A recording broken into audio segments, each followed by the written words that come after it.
Hello again everyone, I hope you're all keeping well, healthy and happy.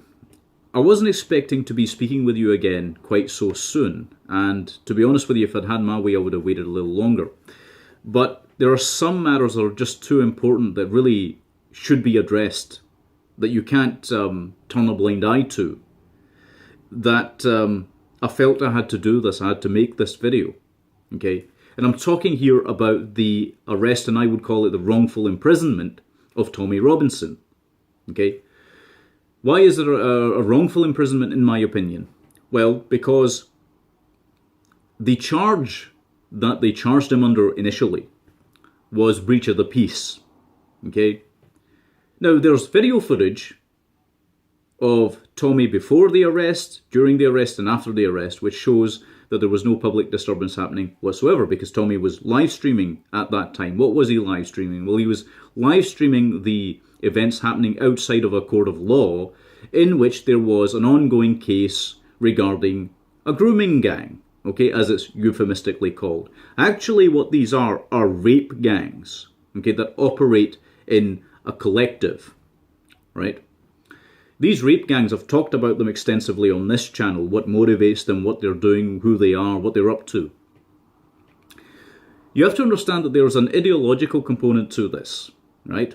There's also a racial component to it, which makes the whole thing incendiary.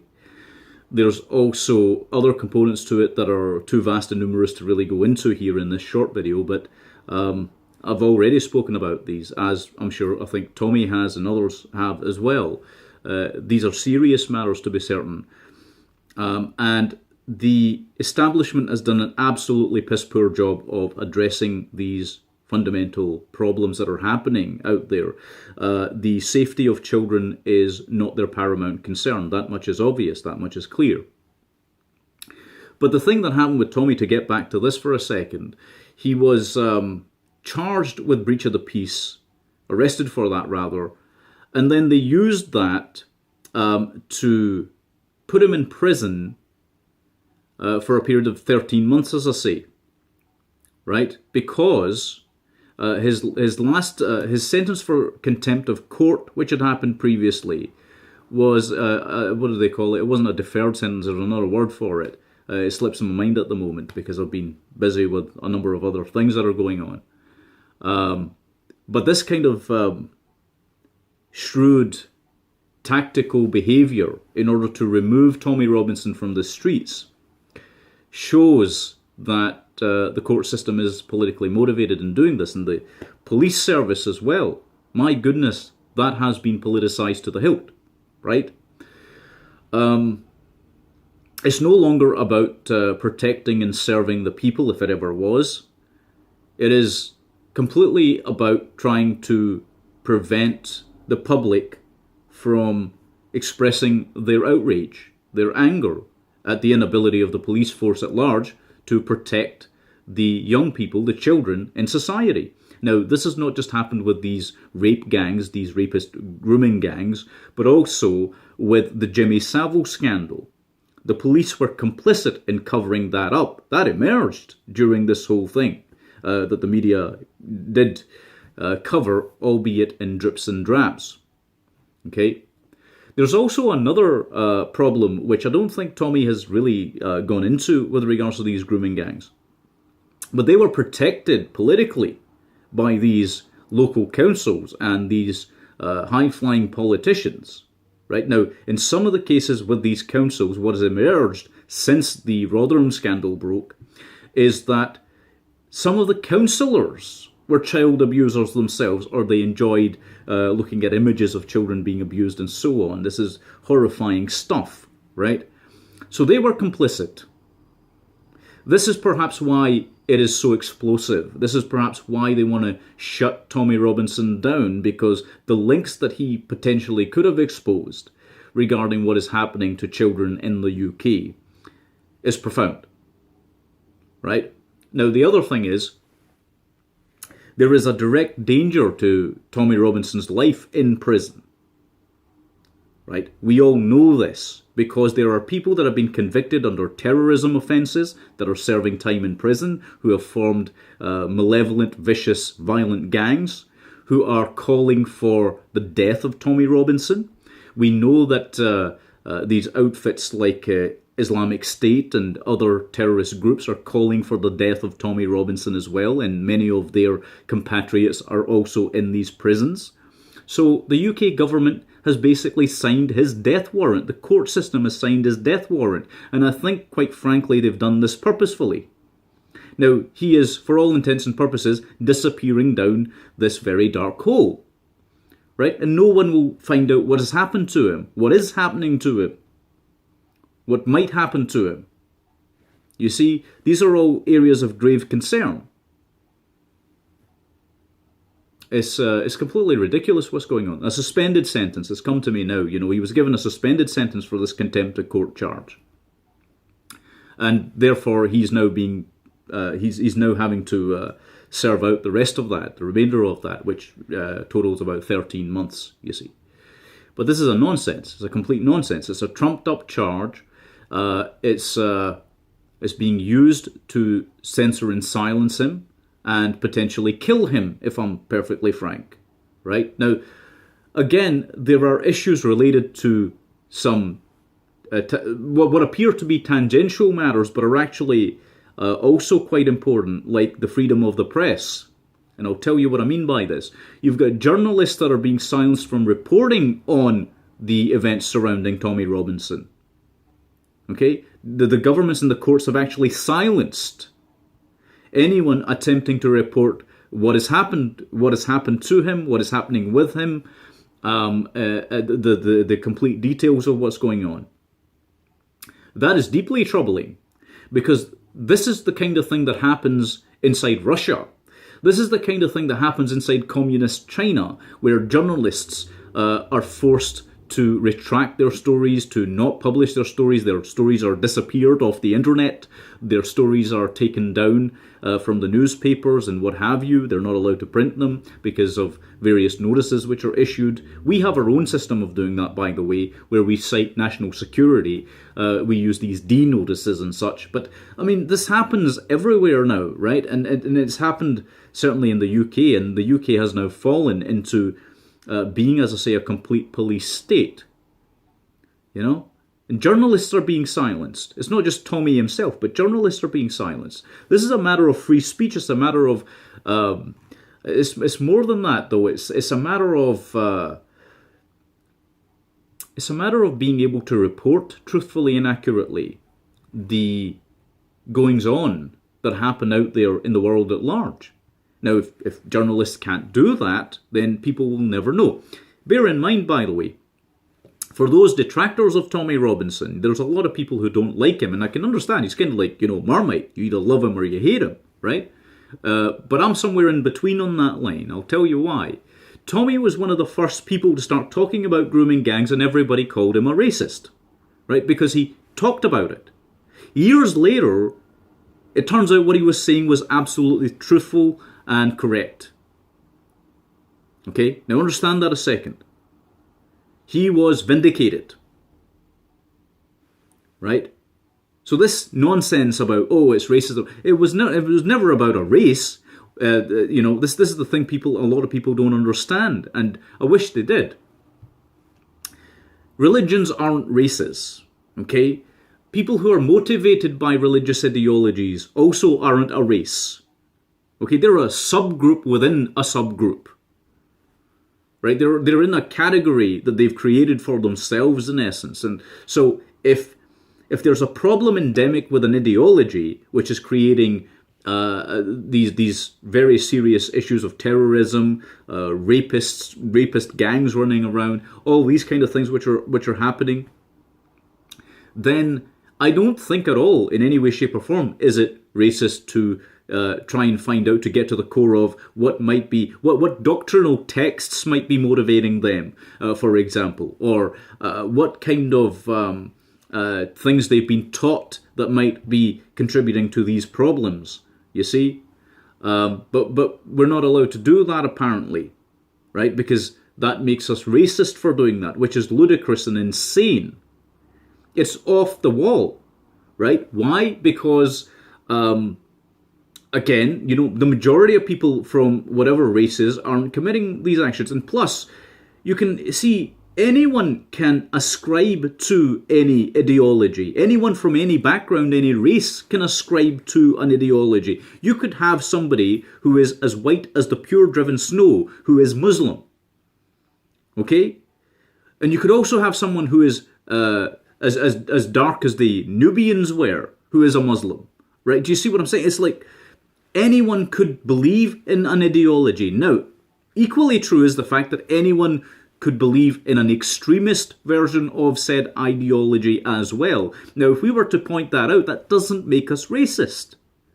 It's not a slight against the majority of people who are living peacefully, who perhaps adhere to a certain ideology, or perhaps, are born into a culture, or into a religion or whatever, right? That's not a slight against them.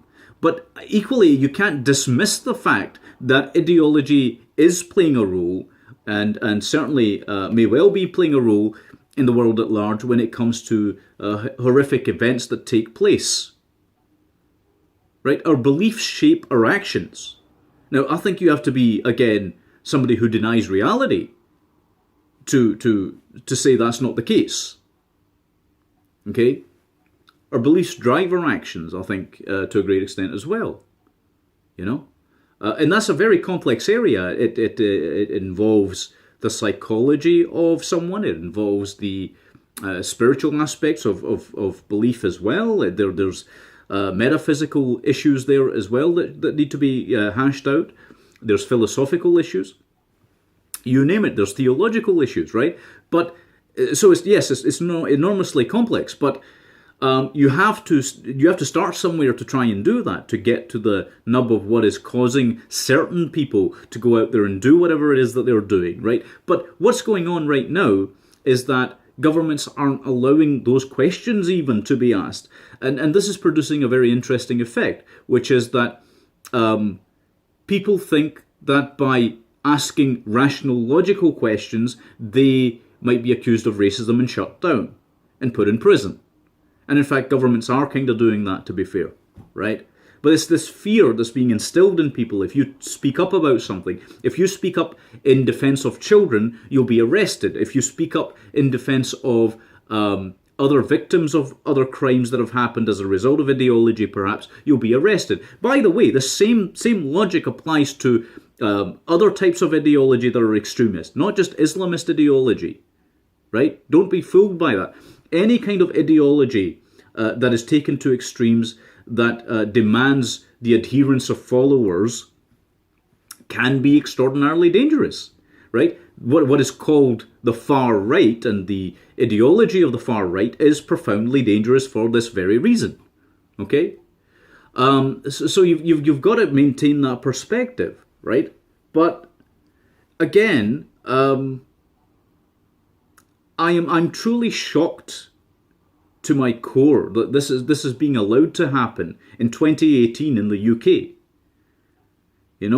Again, it doesn't really matter what you think politically, what you believe in politically, where you fall on the in the political spectrum. I really don't care where you fall in it or on it or around it or whatever. You can be on the left, you can be on the right, whatever.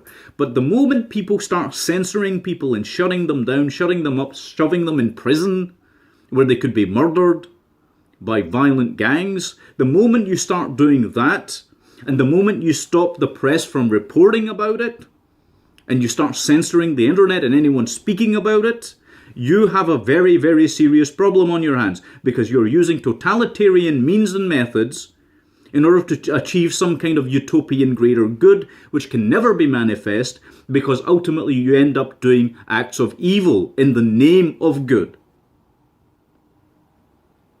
It's appalling. Completely, the fact that we are living in these times, my goodness me, I mean, it shouldn't be happening.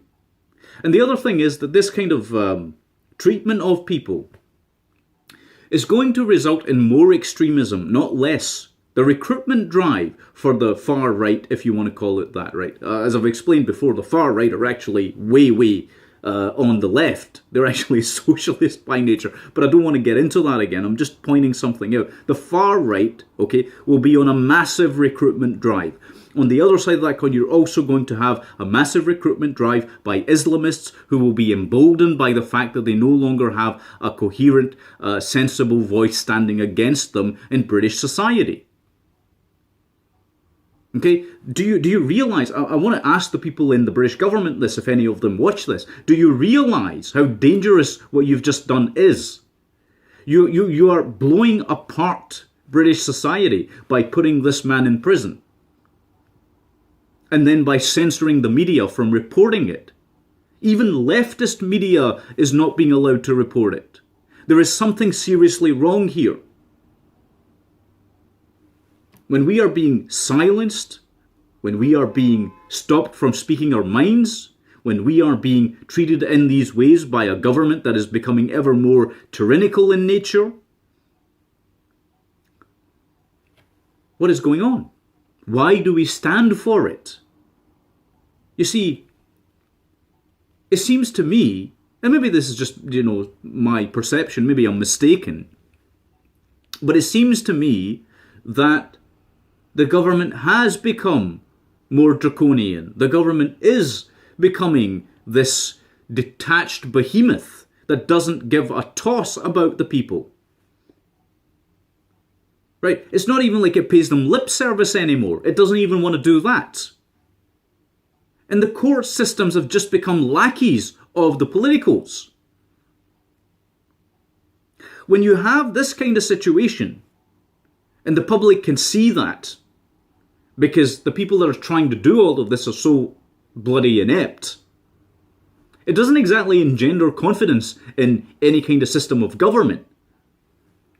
People become mistrustful of totalitarian governments very, very quickly. They can acquire massive amounts of power in the short term, but ultimately they always fail. And something worse takes their place.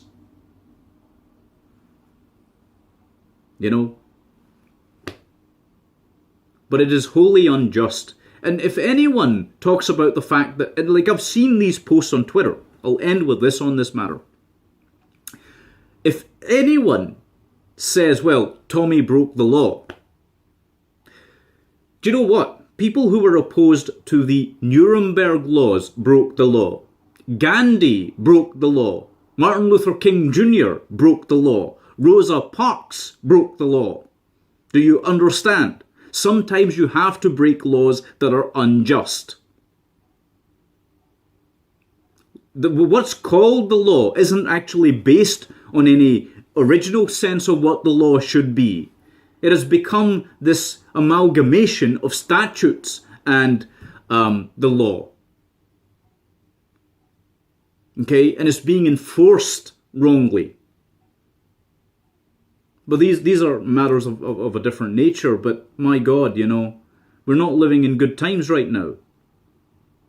I wish I could say more about this. I really don't have the time because at the moment I'm actually looking after a very ill relative. This is what the personal issue was. This is why I'm taking a hiatus, a sabbatical, as it were, from the channel. It's because I'm trying to do other things that are equally as important, if not more important perhaps in some respects. So, but still, I felt that it was so incumbent on me to say something, to speak out about this, to do something, because I am not okay with this. Okay, I am not okay with this. Now, I don't agree with a lot of Tommy Robinson's positions. Again, I shouldn't have to say that, right? But this isn't right. It's not right on any moral level. It's not right on any other level. How are they able to get away with this? Do you know what it is? It's the fact that we allow them to get away with it. They're not afraid of the British people, these politicians. They're not afraid. And they should be. I'll finish off with a quote from Malcolm X, just to give these people something to think about. Malcolm X was asked about whether or not he was responsible for starting riots. Okay? He said something really interesting. He said, I don't know if I could start a riot, and I don't know if I would want to stop one. Right? I would meditate on that if I was one of these politicos in government. Okay, because you're opening a can of worms and you don't know what the hell you're doing. And you might also be responsible for the murder of an innocent man. Anyway, I'm going to leave it at that. Let me know your thoughts on all of this, because I'm just kind of following these events from afar right now. But yes, the outrage is there on the part of a lot of right-thinking people, right? A lot of sane people are. I mean, like I said, they don't even have to like Tommy Robinson, but they are outraged, and rightly so. Anyway, as I say, I'll leave it there. I want you all to take good care of yourselves. We will talk again soon, as I said before. It's just a question of me making sure I can deal with what I have to deal with here. Once that is all done, then I will return to this channel when it is. I'll fully return to it, shall we say, when it's more convenient. But as I say, this video is kind of. I know it's impromptu. And I didn't really want to have to make it, but it's just too important a situation. It's too important. Okay? Anyway, as I say, take good care of yourselves. Hope you all have a good day ahead of you, and God bless every one of you. Thanks very much for watching.